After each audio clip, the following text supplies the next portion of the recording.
next week. Old man Mike. We just got an email from Elevate. We have a potential match. She lives all the way in Los Angeles, which we live in New York, so that's far.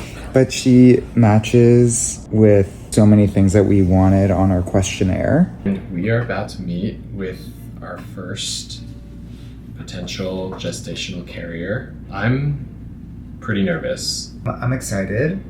I'm nervous. Yeah, it's a big deal. Don't want to get our hopes up. We've been sent a profile for her, and we sent a profile for us. And beyond that, like, I don't know what to expect. I mean, for someone to do this for us is such a generous thing. And so I'm like, just hope that we vibe.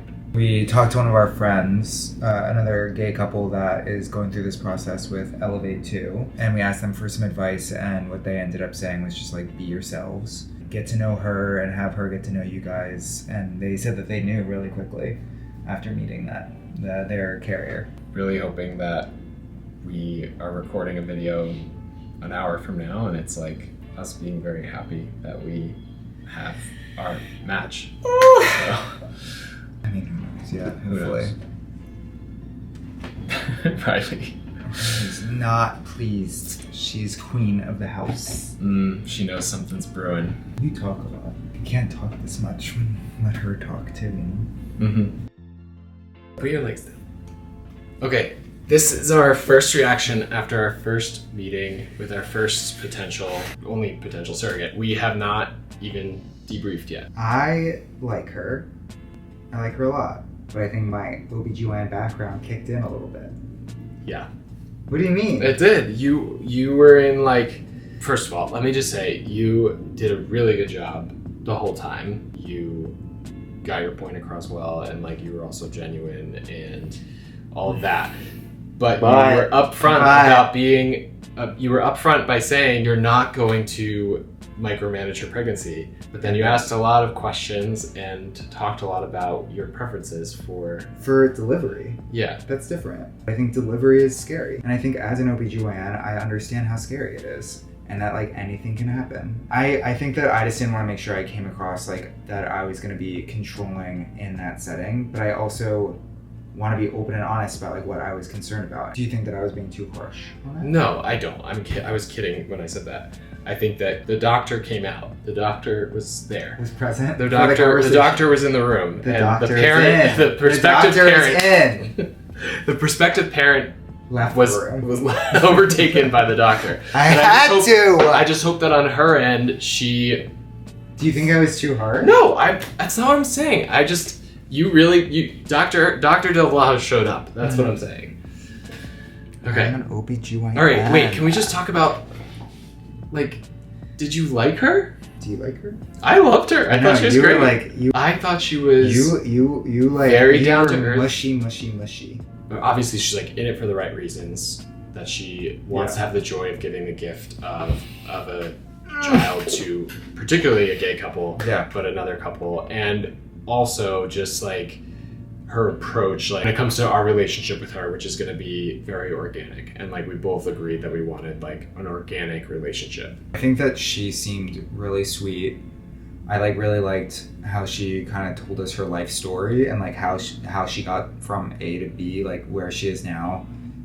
She's like really impressive as a human, and she just seems to like be really empathetic and open and warm. I think she was like really open to hearing what we thought, and she understands the gravity that like she's carrying like our kid, you know? Totally. So I think that was a nice balance of like empathy and then also understanding on both sides on that.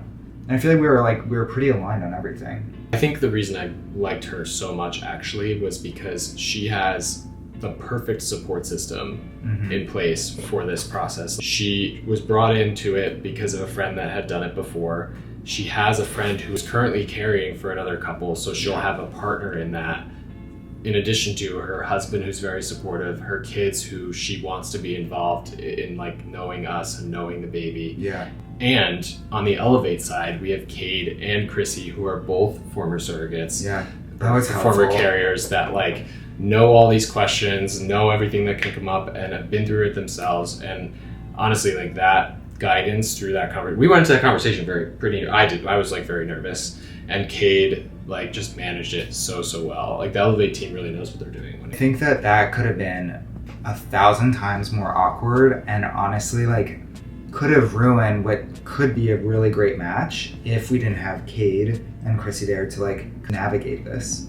And she like navigated the conversation really nicely. So it felt organic, it felt natural. Like there was some prompting, because it's like really hard to talk about these personal, intimate things with someone that you literally are meeting for the first time over Zoom. That could carry your freaking baby. The gravity of the situation is there, and I think that it was like a masterclass. I think we need to sleep on it. Well, I'm sure we'll have other questions. I mean, like, I get it. Like, I love her too. I like really like her, but I'm also playing devil's advocate because I'm afraid of a good thing. Do you know what I mean? Like, I just need to like sleep on it and talk about it. Yeah. We talked about the timeline. Seems like most likely we're going to be early December of this year, 2024, for a transfer, which means like August, September delivery.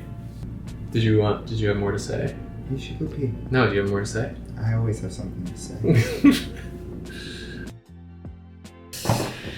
Well, we talked to Elevate, and I think we have a match.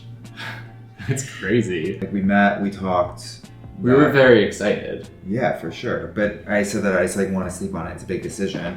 And we woke up and we talked about it in the morning, and we're like, yeah. It's like it was a very easy answer. And we liked her a lot. Yeah, we did like her a lot. We found out from Elevate that when she got off the call with us, she said, big fat yes. And it's a big fat yes from us and Riley too.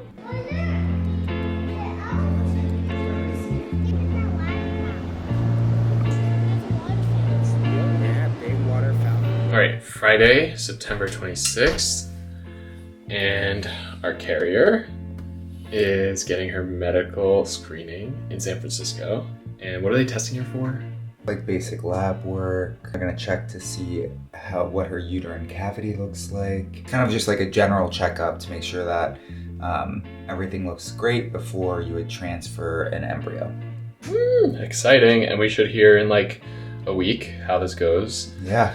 And then it's all legal and maybe transfer soon. Very exciting. It's kind of crazy. So fast. Like once like the match happened, it's hurry up and wait. It moves quick.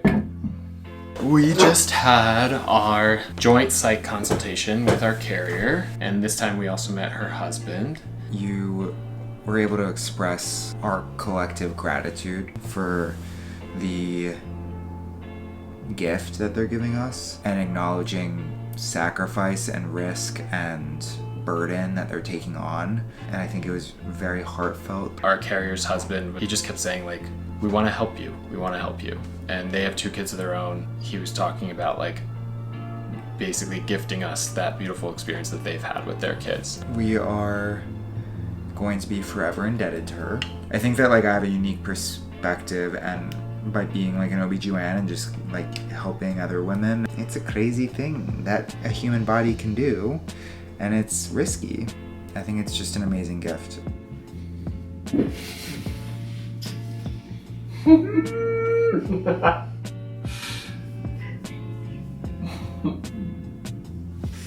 Love you. We have medical clearance! There's still perspective. Yeah. We're gonna sign the paperwork, and then maybe you all get to find out who she is, but... Yes, but it's huge news. Huge news. Found out earlier today when I was in clinic. I wish we could find these like big updates out together, but it's always like during the workday. Yeah. I was in the middle of a very busy clinic and it was very stressful. But then Michael FaceTimes me and I was like, oh, this better be good. And it was good. Great news! It's been a lot of like hurry up, and then wait, and hurry up, and then wait. This is a big deal. We were like, what is taking so long? I was a little worried maybe something came up or whatever, but she's good to go. So we really like her, and we hope we get the chance to introduce you all to her too. So we need to make this decision. Now it's like real. We have to decide. We have time. But hopefully we'll be actual dads. Slapping my butt on a YouTube video? Whatever. We will hopefully be dads within a year. Right, that's crazy. to Michael and Alec. We'll hopefully have a little bambino that we can all love. Or bambina. And bambina. We're so happy that our families have come together. Cheer all of you. Salud. Future daddy, son.